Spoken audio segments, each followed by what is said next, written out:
right. We need to turn back to Genesis chapter 28. Genesis chapter 28.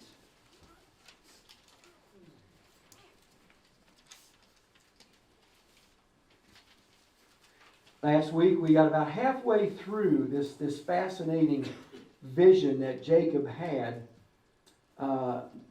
in the middle of the night as he is running from Esau and in pursuit of finding a wife back in the homeland, going to his uncle Laban, and right now he's about 50 miles from Beersheba, about 50 miles from home, and he has this incredible vision, this dream.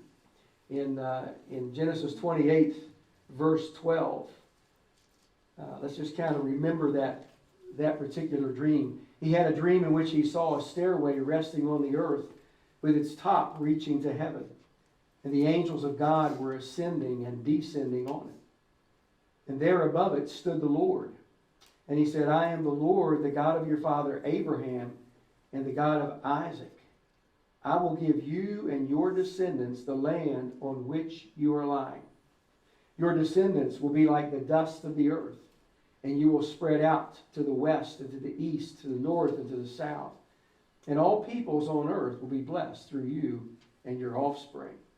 So this was a vision we looked at last week, and we're really taken by all that it says to us, and all that God was saying to Jacob out of that vision. And we hadn't gotten yet to the response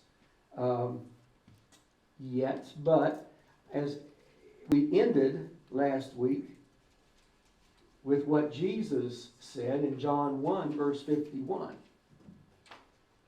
And that was when he had met Nathanael. Nathanael had asked that question, can anything good come from Nazareth? And Jesus said, I saw you while you were still under the fig tree before Philip called you. And that hit Nathanael. That struck him. And he said, Rabbi, you are the Son of God. You're the King of Israel. And Jesus responded, you believe because I told you I saw you under the fig tree? Well, you shall see greater things than that. And then he added, I tell you the truth, you shall see heaven open and the angels of God ascending and descending on the Son of Man. And we talked about that last week. We just kind of left right there at that point. And want to pick up from there. If I can get over to my page. Kind of pointed out last week, and this too was toward the end.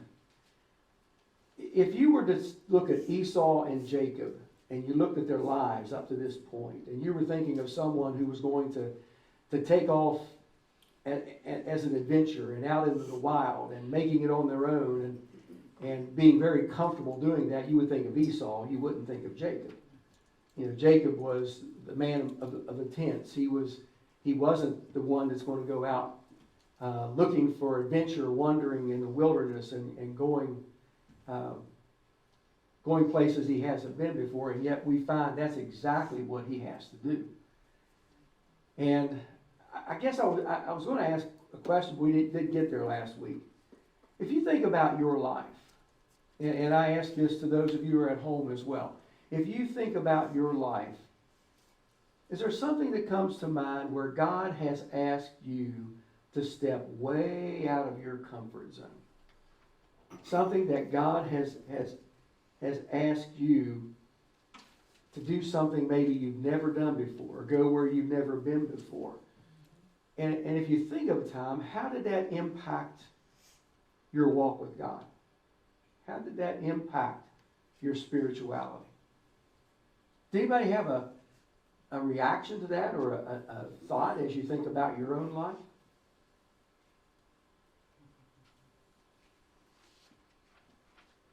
I can say that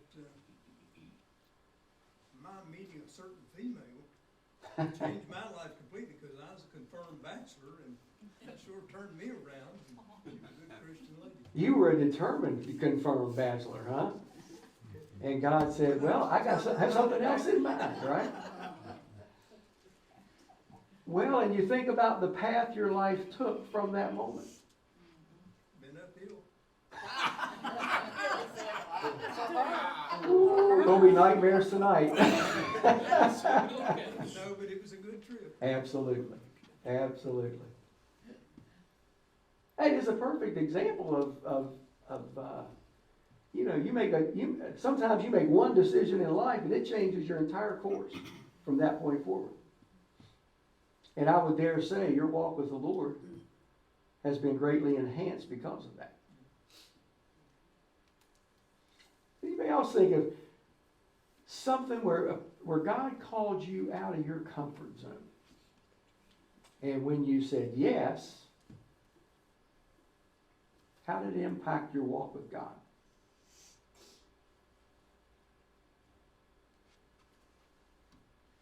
Y'all keep me posted.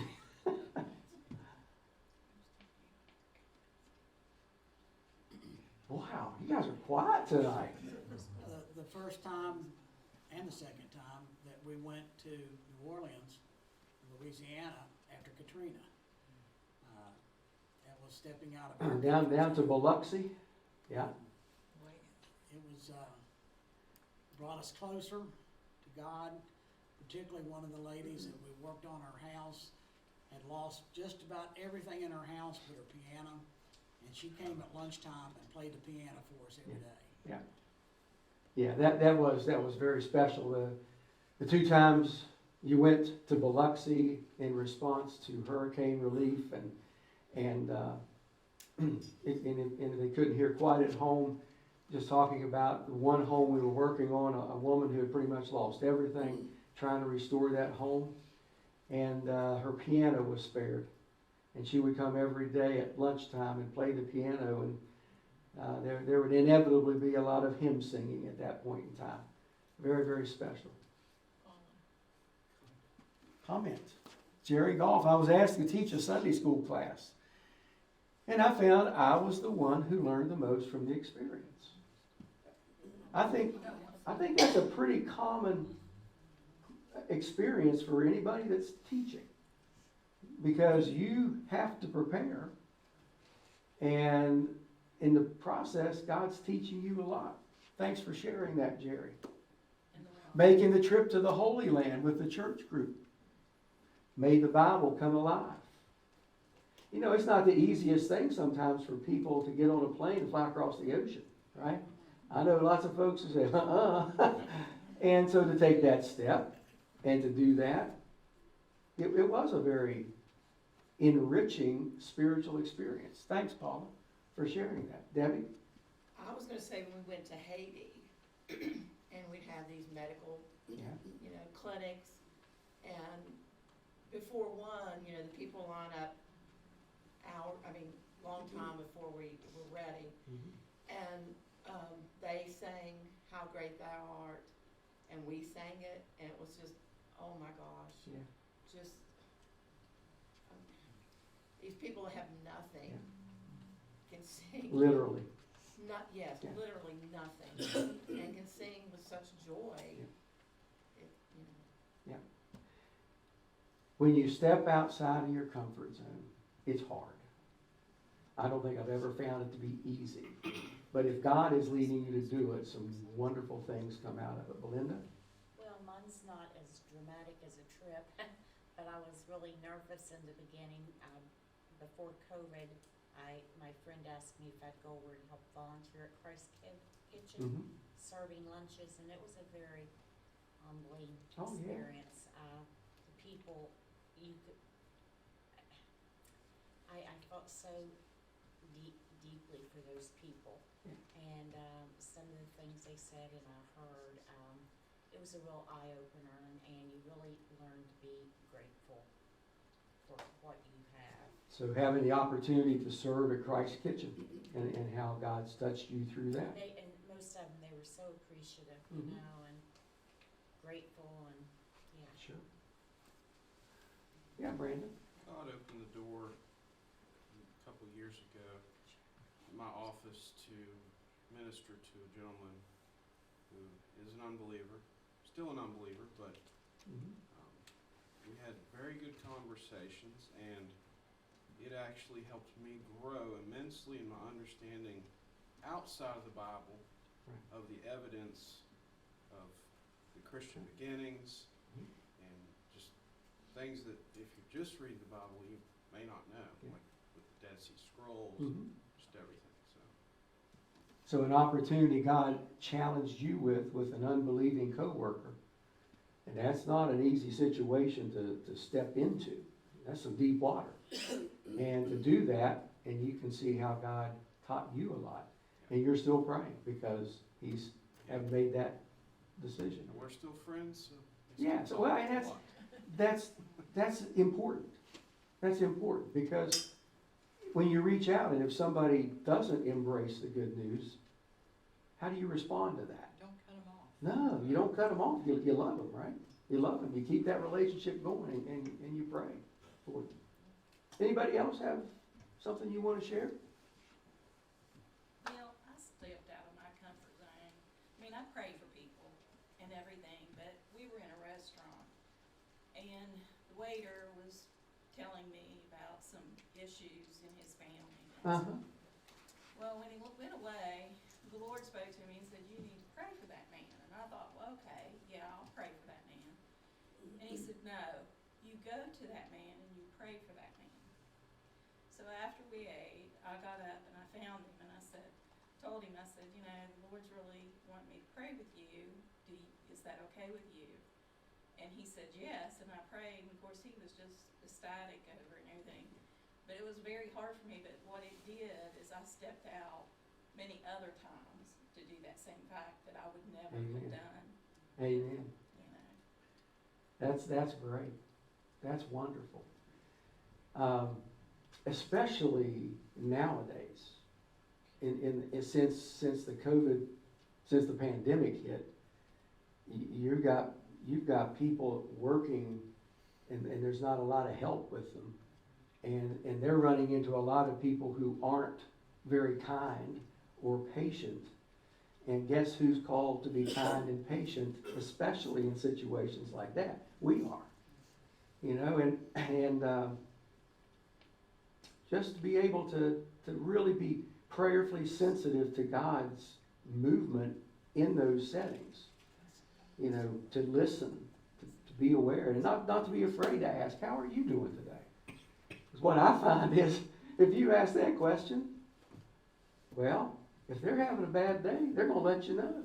And they might tell you a whole lot. Food might get cold. They'll tell you a whole lot. So, okay.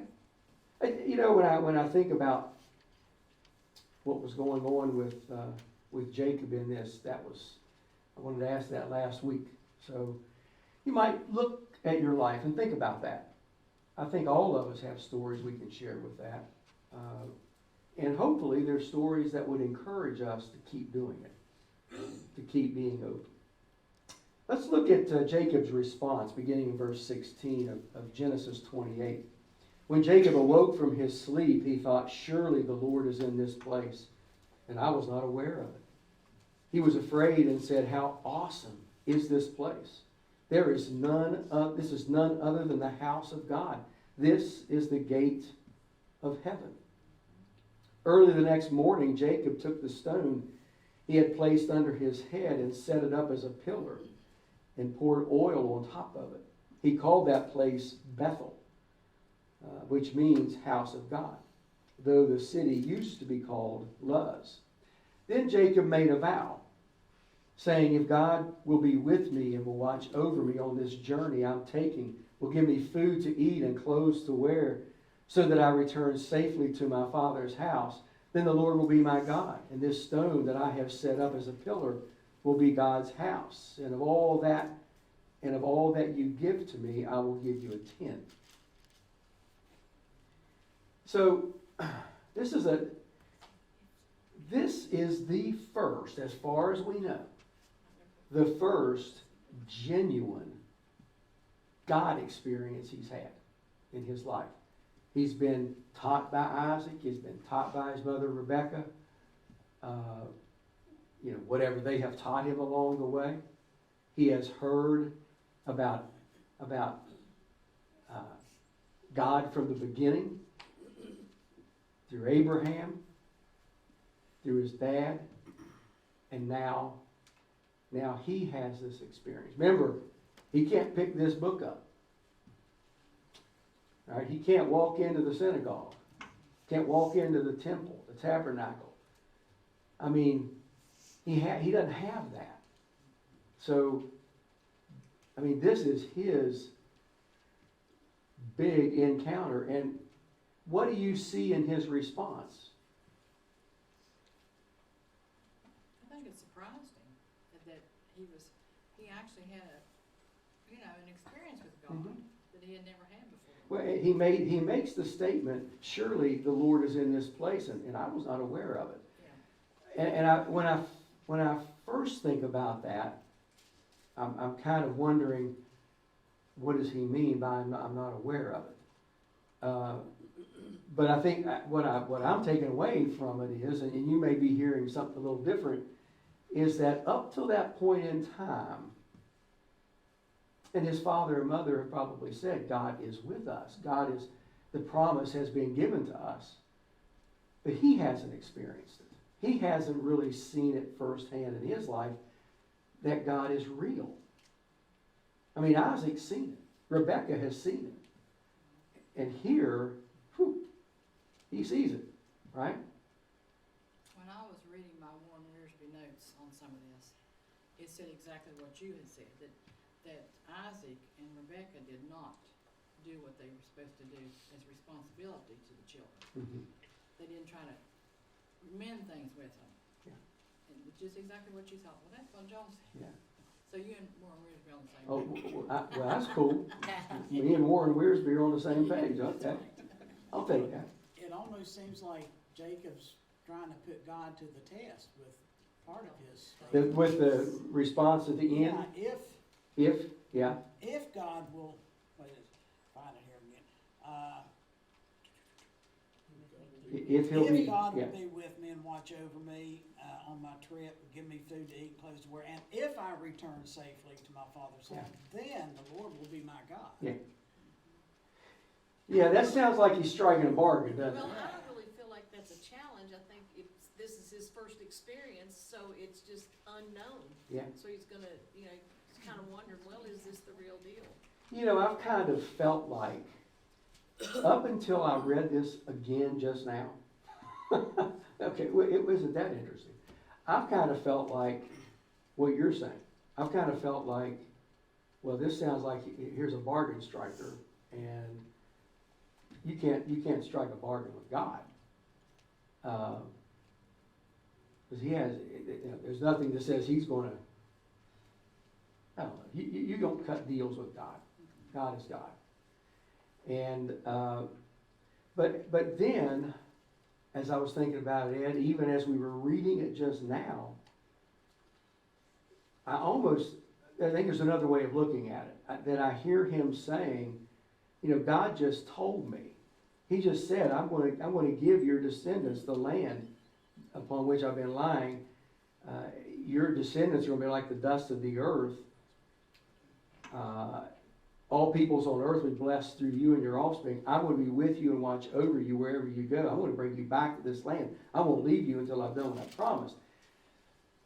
I almost hear him saying in verses 20 through 22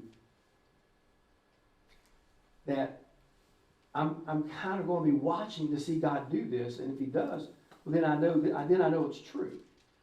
To me, it's almost the difference. And this is just how I'm seeing it right this moment. It's almost the difference between Zechariah's response to Gabriel and Mary's response to Gabriel. Zechariah's response to Gabriel was one where he just didn't see how it was going to happen. He said, look at how old I am. This isn't going to happen. Look how old Elizabeth is. And of course, he paid for that. There was a consequence for that doubt. And that was he couldn't speak until the baby was born, until John was born. Mary asked, if you look at just literally the wording, she asked, well, it sounds like the same question, but Gabriel very calmly explained an answer. So there was obviously a difference between what Zechariah's question was and what Mary's question was. Mary's was more of, from the heart of, I believe you, tell me how this is going to happen. And Gabriel said it's going to be through the overshadowing of the Holy Spirit. Sounds like the questions were the same, but the heart was different. The faith was different. I can't say for sure here, because like I said, I have thought exactly what you're thinking. So just a few I minutes think ago. it's sort of like, he's almost talking to himself. It's almost like, maybe somebody you respect says you can do something, like, you know, I don't know whether I can do this. Well, Jan thinks I can sing that solo. Maybe I can. If Jan thinks If that, Jan thinks so, and we here's should if have you God sing thinks it. so, then maybe, you know, if God thinks so, he's even smarter than Jan. And, you know, I mean, he's kind of saying to himself, well, if God thinks I can, then maybe I can do that. Maybe there's something to this, right? Maybe there's something. Like you to say, this. there's two different versions. Tom? I'm still a bit confused. Okay. You just spoke about the consequences that God could present. And here, Jacob and Rebekah, very deceitfully, Mm-hmm. put him in the driver's seat, and there was no consequences other than bed of roses. No consequences yet. But- Yeah, I would say just keep that thought in mind as we go along. You're going to see some hard times That's coming. true. Uh, But He had to work up front, it up to was- this point, well, but like we said, remember what God said before the twins were born? When Rebecca asked God, why is all this jostling going on inside of me? And God said, well, the younger is going to serve. I mean, the older is going to serve the younger. I say that every time. The older is going to serve the younger. And so God has ordained that. That's going to be the reality. And yes, Jacob and his mom did this rather deceitfully. Very deceitful. Yeah, very deceitfully. But God's plan was for Jacob to be the one. That's right. And it wasn't anything. And this is something we always have to remind ourselves about salvation, about God's grace. It's not anything we do that brings that grace to us, right? So the plan's just being carried out, but there are going to be some rough waters for Jacob coming along.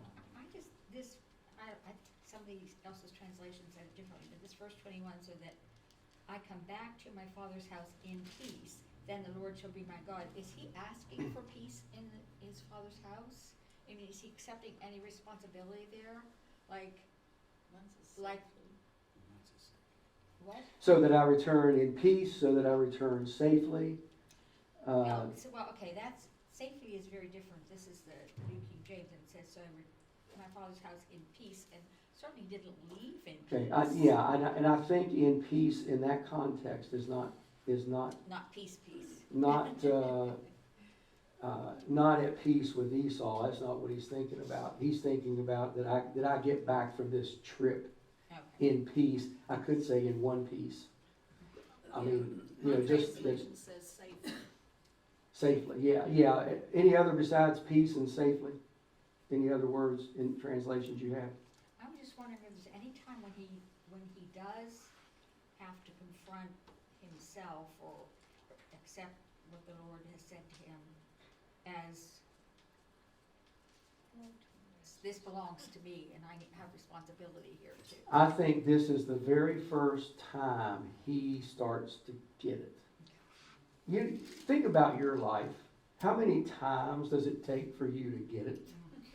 How many times does it take for you? I mean, how many times can you think in your life you walk away from, whether you're studying the Word or you walk away from a worship experience or you walk away from something where God has very clearly spoken to you and you get it. And you walk away thinking, well, I'll never go back to where I was, or I'm never going to lose this sense of God's hand on me, and yet, for whatever reason down the road, you have to experience it again in another way. You know, and I think this really is the first time his eyes are personally opened to God's hand, God's reality and God's hand on him, and God's call on him. I mean, this is a call. The promise has been passed. It was passed from Isaac to him, but now it's being passed from God to him. The very promise that he gave to Abraham, his grandfather. Well, to what Ed said about the if, I don't think it's if he does this. I think it's if he can do this. Wow. Mm-hmm. Yeah, which is a little more faith and not quite as much bargaining. Yeah, not bargaining. Yeah. I just have a question that has to do with something it says here. Uh-huh. Had the tithe already been established, because he says, I will give you a tenth? The tithe was not officially established in that sense. No, if you go back to, turn back to Genesis 14. That's the first place we see it mentioned. And it seems to be something that is rather commonly embraced as a tenth to a king. If you go back to Genesis 14:18, remember when Abraham came out of battle and had won the battle? Melchizedek, king of Salem, brought out bread and wine. He was priest of the God Most High, and he blessed Abram. And then Abram, at the end of verse 20, gave a tenth of everything, giving it to a king. This is the second time that I'm aware of, unless somebody knows of any other times up to this point. I thought about that one. Yeah. All right. What do you think of the pillar? Remember we talked last week about that rock he laid his head on, and we were joking about clearly he hasn't been out much. He's using a rock for a pillow. But he takes that rock and turns it up and has it upright and pours oil on it as an act of consecration. What was he doing that for? What do you think? Why was he doing that? I was thinking he might have thought of God being very localized. It's kind of a primitive notion of God as this place. He mentions that you were right here, this is your gate. Mm-hmm. So maybe he wanted to consecrate or do something to commemorate that.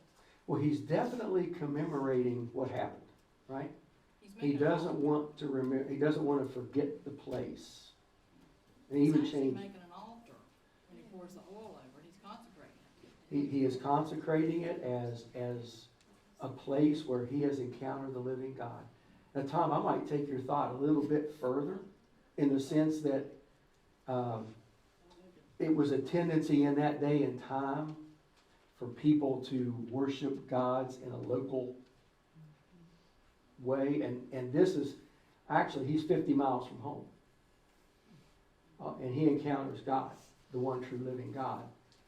And maybe he's surprised by that God isn't just in Beersheba. God is in Luz, which he changes the name to Bethel, which means house of God. Beth, house, El, God.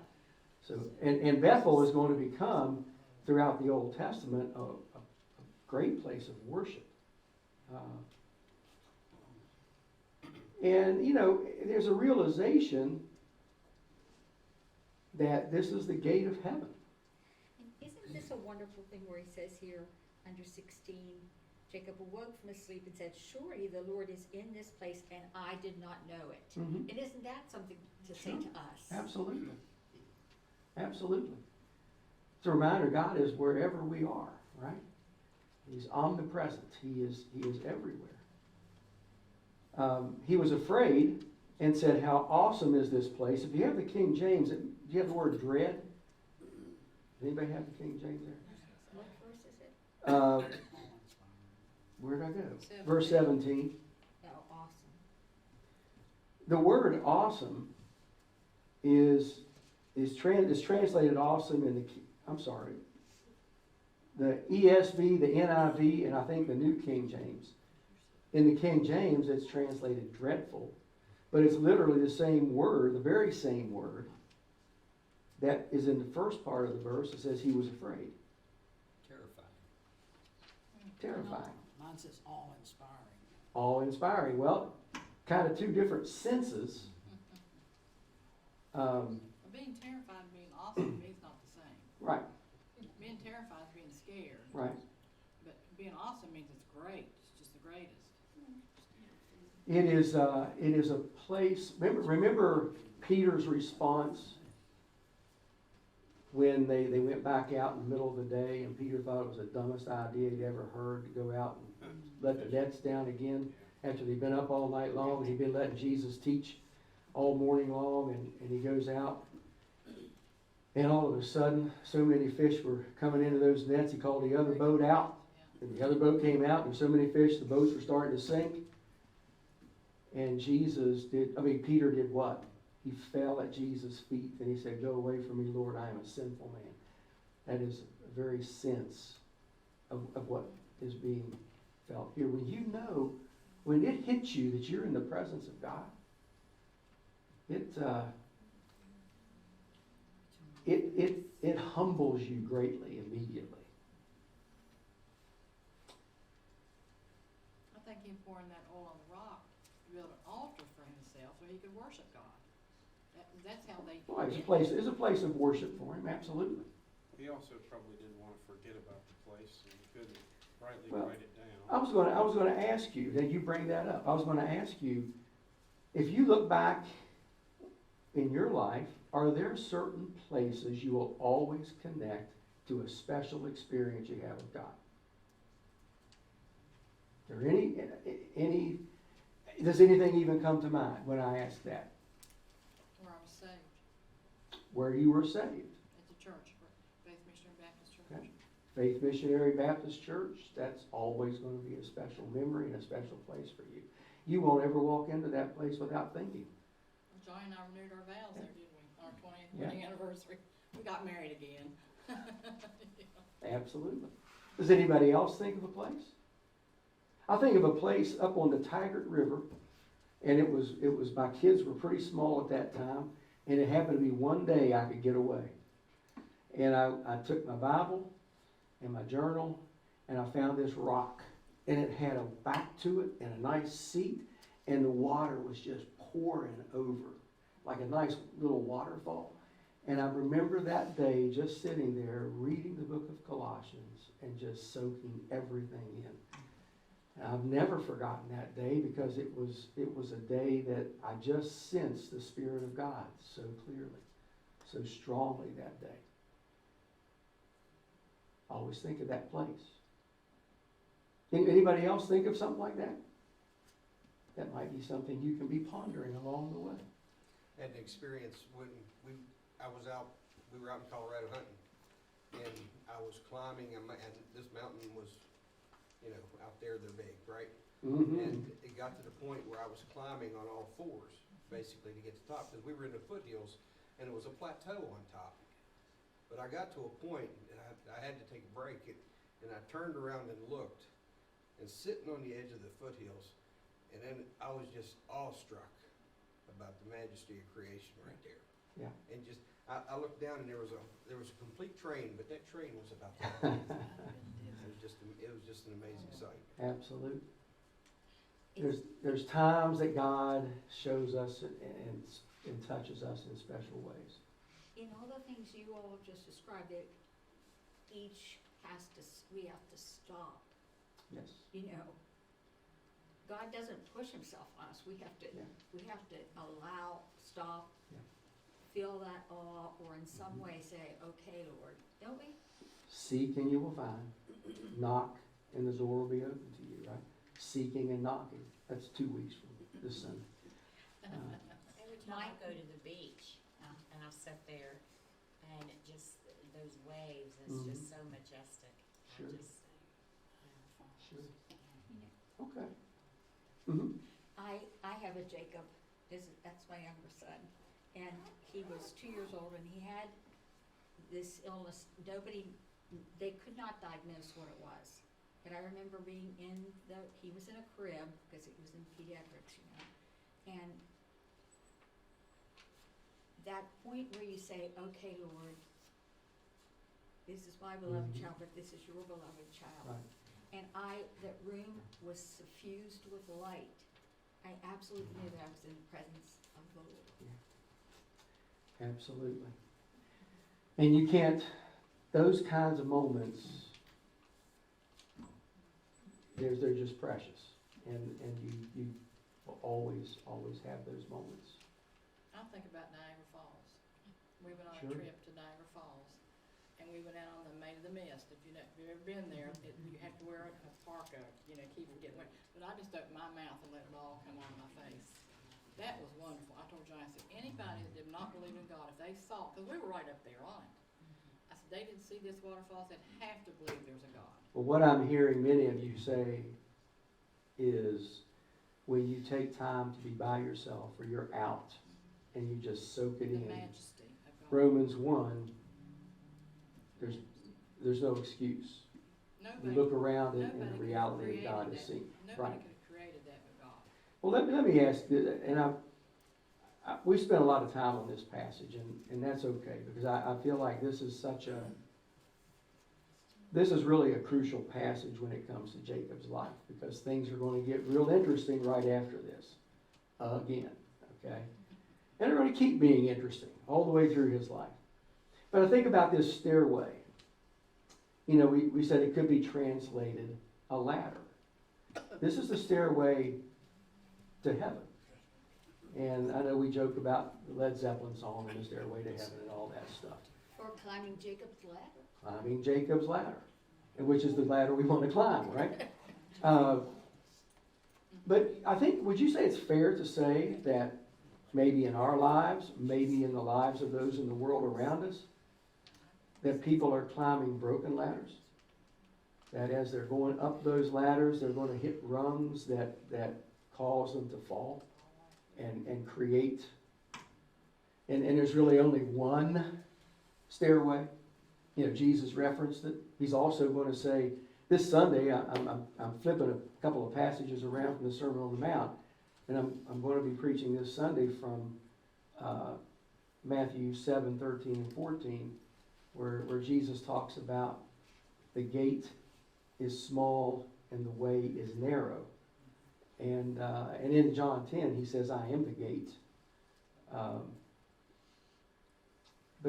And here we're hearing about this is none other than the gateway to heaven. But when you think about broken ladders, anything come to mind in terms of what maybe some of us or what we see the world offering as the ladder to what you want and need in life? But if they're broken ladders, any ladders come to mind?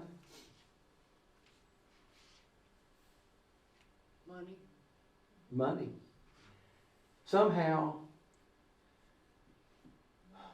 even when we know it, we still find ourselves thinking that's going to bring what we need. And clearly it doesn't. Anything else come to mind? Power.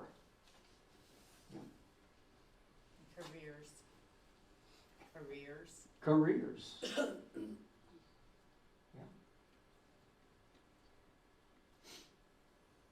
I'll never forget that, and I don't have the quote directly in my mind. Harold Abrahams from Chariots of Fire, back in the Olympics, back in somebody help me out there. What was it? I think 1924. And this is a paraphrase, and you can check it out. He's in the locker room before he runs the 100 meters.